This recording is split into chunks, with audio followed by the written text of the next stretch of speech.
मैं आप सभी का फिर से वेलकम करता हूं हमारे इस यूट्यूब चैनल पर। और ये है part 2 short English speaking sentence. अगर आप इंग्लिश में बोलना चाहते हो, बिल्कुल फर्राटेदार इंग्लिश बोलना चाहते हो, तो मैं आपके लिए लाया हूं शॉर्ट इंग्लिश स्पीकिंग सेंटेंसेस। ये ऐसे सेंटेंसेस हैं जो बहुत ही छोटे हैं और बहुत ही जल्दी याद हो जाएंगे आपको, और आप इसे आसानी से बोल सकते हैं क्योंकि ये डेली बेसिस पर आप या कभी ना कभी तो यूज़ करते ही होंगे इन्हें रोज़ाना। ठीक है, तो ये सेंटेंसेस आपके लिए इंपॉर्टेंट हो सकते हैं, तो वीडियो को पूरा देखें, वीडियो को अच्छे से समझें, और अगर जो नहीं समझ में आता है कुछ तो कमेंट में ज़रूर बताएं मुझे। ठीक है, और चैनल को सब्सक्राइब करके घंटे का आइकन को दबाकर ऑल पर ज़रूर सेट करें, ये बहुत ही इंपॉर्टेंट है, जिससे मेरी न्यू न्यू वीडियोस आप तक सबसे पहले पहुंच सकें। चलिए वीडियो को स्टार्ट करते हैं। ठीक है, ये मैंने कुछ सेंटेंसेस लिखे हैं, इनका हिंदी में आपको बताऊंगा और आपको इनको अच्छे से अपने कॉपी में नोट कर लेना है, उन्हें याद कर लेना है या रट जाना है। याद करने का सबसे बढ़िया तरीका यह है कि आप इन्हें रोज़ाना जब भी ये वाले सेंटेंसेस बोलने को आ रहे हैं तो उन्हें इंग्लिश में ही बोलो, हिंदी में मत बोलो। ठीक है, जैसे कि तुमने एक एग्जांपल से समझते हैं, तुमने लंच किया।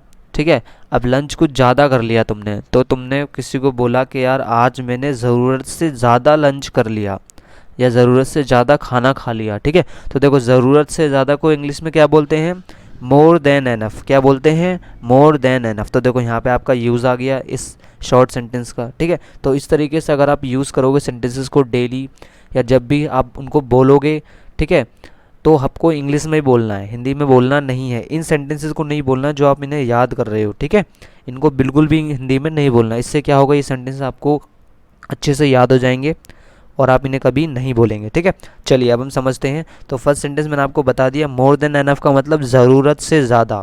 ठीक है, ज़रूरत से ज़्यादा एक्सरसाइज कर ली है। ठीक है, तो वहाँ पर आप ये सेंटेंस यूज़ कर सकते हो, मोर देन एनफ। नेक्स्ट है once in a while. Once in a while का मतलब कभी कभार। ठीक है, हम बोलते हैं मैं वहाँ कभी कभार गया, मैं अपने चाचा के यहाँ कभी कभार जाता हूँ। तो देखो वंस इन ए वाइल आ गया सेंटेंस यूज़ करने के लिए, तो आप इसे इंग्लिश में बोल सकते हैं। फॉर ए वाइल का मतलब कुछ समय के लिए। जब हम कहीं पे कुछ समय के लिए जाते हैं या मम्मी से बोलते हैं मम्मी मैं वहाँ कुछ समय के लिए जा रहा हूँ। ठीक है, या मैं वहाँ कुछ समय के लिए जाता हूँ, तो फॉर ए वाइल। ठीक है, कुछ समय के लिए फॉर ए वाइल का यूज़ करते हैं। ठीक है, इन ए लिटिल वाइल का मतलब, इन ए लिटिल वाइल का मतलब थोड़े समय के लिए, सिर्फ थोड़े समय के लिए। ठीक है, ओके। और मच मोर का मतलब क्या होता है? बहुत अधिक। मच मोर का मतलब बहुत अधिक। ठीक है, इसका भी आप कभी कभार यूज़ कर सकते हैं, कहीं भी यूज़ कर सकते हैं। मैंने आज बहुत अधिक या मैंने आज बहुत ज़्यादा पानी पी लिया है, तो इसे कहते हैं मच मोर। ठीक है, एटमोस्ट का मतलब, एटमोस्ट का मतलब क्या होता है? तो बच्चों एटमोस्ट का मतलब होता है ज़्यादा से ज़्यादा। हम बोलते हैं कभी कभार आज मैं ज़्यादा से ज़्यादा खेलूँगा, आज मैं ज़्यादा से ज़्यादा पढ़ूँगा। ठीक है, तो तब आप इसका यूज़ कर सकते हो एटमोस्ट का। आज मैं ज़्यादा से ज़्यादा खाऊंगा। ठीक है, तो ये एटमोस्ट का यूज़ कर सकते हो। ठीक है, आपको बस क्या है, जैसे ये सेंटेंसेस आए आपको बोलने के लिए, तो आपको इंग्लिश में ही बोलना है इन सेंटेंसेस को, हिंदी में बिल्कुल भी नहीं बोलना उस। ठीक है, ये मतलब मत रखो या ये मत सोचो कि दूसरा क्या बोलेगा, या फिर ये मत सोचो कि मैं इंग्लिश में बोल रहा हूँ दूसरों को इंग्लिश नहीं आती, ये सब मत सोचो। आप इंग्लिश में बोलो तभी आप इंग्लिश में बोल पाओगे। ठीक है, नेक्स्ट देखो, not worth while. Not worth while का मतलब क्या होता है बच्चों? नॉट वर्थ वाइल का मतलब होता है लाभदायक नहीं। ठीक है, तो आप इसे ऐसा बोल सकते हो कि हम जब बोलते हैं सेंटेंस की ये फ़ायदेमंद नहीं है, ठीक है, इससे कोई फ़ायदा नहीं है, ठीक है, तो तब आप इसे बोल सकते हो। ठीक है, लाभदायक नहीं, तो इसका मतलब ये होता है नॉट वर्थ वाइल। समझ में आया? ओके। नेक्स्ट क्या है? Much less. मच लेस का मतलब क्या होता है? बहुत कम। ठीक है, जब हम बोलते हैं ना बहुत कम, तब आप मच लेस का यूज़ कर सकते हो। ओके, नेक्स्ट सेंटेंस देखो, टर्न ऑन द फैन। जब हम बोलते हैं कि भाई पंखा चला दो, क्या बोलते हैं? पंखा चला दो, तो आप इसे कैसे बोलोगे? Turn on the fan. क्या बोलोगे? Turn on the fan. Next sentence देखो, I think so. I think so का मतलब मुझे ऐसा लगता है। ठीक है, आई थिंक सो, मुझे ऐसा लगता है। बोलते हैं ना हम कई बार मुझे ऐसा लगता है, तो बोलेंगे आई थिंक सो।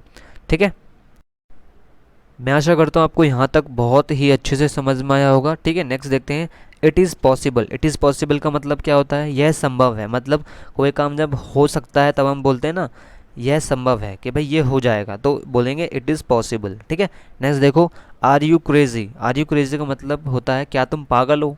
किसी ने कोई गलत उल्टा सीधा वर्क किया, ठीक है, या काम को उसने बिगाड़ दिया, तो तुमने बोला उससे क्या तुम पागल हो? तो जब भी आप ऐसे बोलोगे क्या तुम पागल हो, तब आपको इंग्लिश में बोलना है। तो क्या बोलोगे? Are you crazy. क्या बोलोगे? Are you crazy. ठीक है, तो ये कुछ सेंटेंसेस हैं शॉर्ट इंग्लिश स्पीकिंग सेंटेंसेस जो कि बहुत ही ज़्यादा मुझे लगता है इंपॉर्टेंट है, क्योंकि आप इन्हें ज़रूर ही यूज़ करते होगे रोज़ाना। तो ठीक है, रोज़ाना या कभी ना कभी तो आपको यूज़ करना ही पड़ता होगा इन ऐसे सेंटेंसेस को बोलने के लिए। ठीक है, तो आप उन्हें हिंदी में ना बोलकर इंग्लिश में ही बोलें। ठीक है, तो ये पार्ट 2 है शॉर्ट इंग्लिश स्पीकिंग सेंटेंस का। ऐसे में पार्ट 3 भी लेकर आऊँगा, क्योंकि ये सब इंपॉर्टेंट सेंटेंसेस होते हैं जिन्हें आप अच्छे से याद कर लोगे, रोज़ाना प्रैक्टिस करोगे तो ये आसानी से याद हो जाएंगे और आप इन्हें भूलोगे भी नहीं। ठीक है, और आप फर्राटेदार इंग्लिश बोल सकते हो। ठीक है, तो वीडियो के डिस्क्रिप्शन में लिंक दिया गया है पार्ट 1 वाली वीडियो का। अगर आपने वो वाली वीडियो नहीं देखी है तो उसे ज़रूर देखें।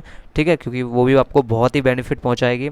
और इंस्टाग्राम का लिंक भी दिया गया है, तो यार फॉलो कर लो। बहुत ही कम फॉलोवर हैं आपके भाई के, तो प्लीज़ फॉलो करो, फॉलो को दबाना, लिंक पर जाना। ठीक है, और वीडियो को लाइक करो, चैनल को सब्सक्राइब करो। अगर ऐसी इंग्लिश की वीडियोस चाहते हो, आप ऐसे इंग्लिश के न्यू तरीके सीखना चाहते हो कि इंग्लिश में कैसे आप बोल सकते हो, क्या क्या हमें पढ़ना चाहिए, तो इस चैनल को आप सब्सक्राइब करें, घंटे के आइकन को दबाकर ऑल पर सेट करें।